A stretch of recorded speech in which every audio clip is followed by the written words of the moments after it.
It's the beautiful thing about that question is it doesn't actually ask the question, how capable are you of doing either of those things? Okay, so if I'm to drop my culture or my language, it presupposes that I actually can speak English. It presupposes that if I can't, that I can learn quickly.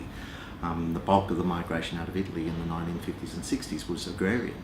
People with primary school education, their linguistic ability in Italian is questionable. Their literacy in Italian is low.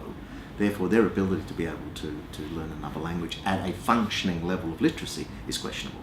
So the first question is, what are then the capacities of people? And then and I think that's really interesting, because some people don't not develop the skills in Australia because they don't want to, is because they can't.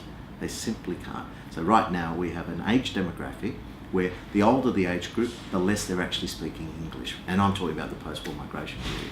So that's one issue. The second issue is, and I think it's really important to understand it, is what is the capacity of the society to allow people to integrate more readily?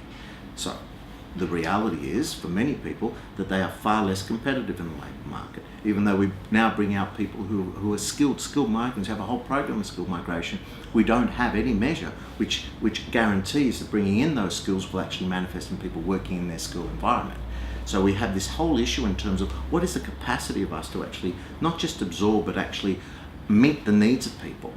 If we can't meet the needs of people, then the invariable response is that they pull out of the system. So right now I can claim quite categorically that at least a third, 30% of all small businesses are indeed ethnic small businesses. And that's all small business because they are far more likely to see an opportunity in terms of developing services, products that meet their own community needs. We've created microeconomies. So it's not just this singular relationship, I go in and I change, or I go in and I don't. I go in and I change to the extent that I can. I'm able to change to the extent to which I'm supported to change. Many of the migrants in the post-war period were not offered English language. So we didn't have the ESL programs, the AMEP, the AMESs of that time.